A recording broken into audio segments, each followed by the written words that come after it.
नमो भगवते वासुदेवाय। विराट स्वरूप की विभूतियों का वर्णन। ब्रह्मा जी कहते हैं, उन्हीं विराट पुरुष के मुख से वाणी और उसके अधिष्ठात्री देवता अग्नि उत्पन्न हुए हैं। सातों छंद उनकी 7 दांतों से निकले हैं।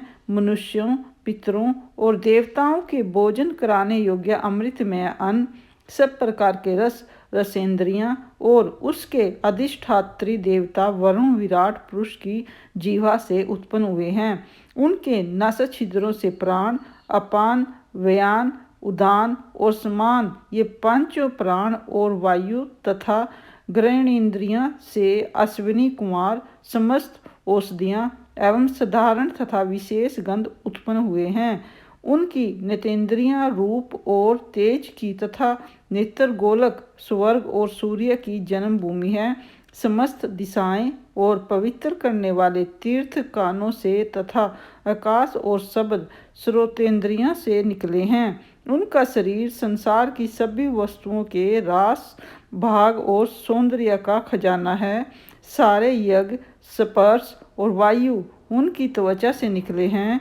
उनके रोम और सभी उद्भिज पदार्थों के जन्म स्थान हैं, अथवा केवल उन्हीं से उनके यज्ञ संपन्न होते हैं। उनके केस, दाढ़ी, मूछ और नखों से मेघ, बिजली, शिला एवं लोहा आदि धातुएं तथा भुजाओं से प्रायः संसार की रक्षा करने वाले लोकपाल उत्पन्न हुए हैं। उनका चलना फिरना भू भव स्व तीनों लोकों का आश्रय है।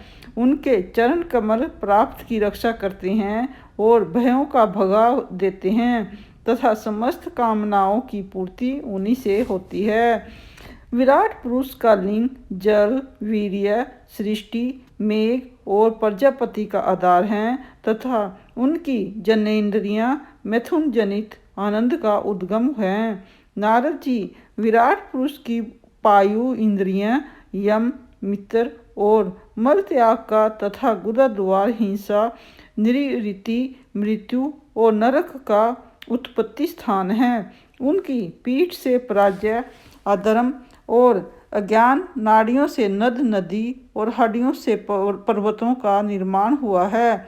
उनके उदर में मूल प्रकृति, नस नाम की धातु तथा समुद्र, समस्त प्राणी और उनके मृत्यु समाई हुई है। उनका हृदय ही मन की जन्मभूमि है।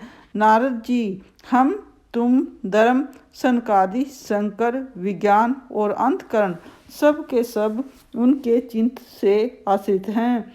कहाँ तक गिनाई? मैं, तुम, तुम्हारे बड़े भाई सनकादि, शंकर, देवता, दैत्य, मनुष्य, नाग, पक्षी, मृग, रेंगने वाले जंतु, गंधर्व, अप्सराएं, यक्ष, राक्षस, भूत प्रेत, स्पर्श, पशु, पितर, सिद्ध, विद्याधर, चारण, वृक्ष और नाना प्रकार के जीव जो आकाश, जल या स्थल में रहते हैं, ग्रह, नक्षत्र, केतु, पुच्छल तारे, बिजली और बादल, ये सब के सब विराट पुरुष ही हैं। यह संपूर्ण विश्व जो कुछ कभी था या होगा, सबको वह घेरे हुए हैं और उनके अंदर यह विश्व उनके केवल 10 अंगुल के परिणाम में ही है। जैसे सूर्य अपने मंडल को प्रकाशित करते हुए ही बाहर भी प्रकाश फैलाते हैं, वैसे ही पुराण पुरुष परमात्मा भी संपूर्ण विराट विग्रह को प्रकाशित करते हुए ही उसके बाहर भीतर सर्वत्र एक रस प्रकाशित हो रहा है।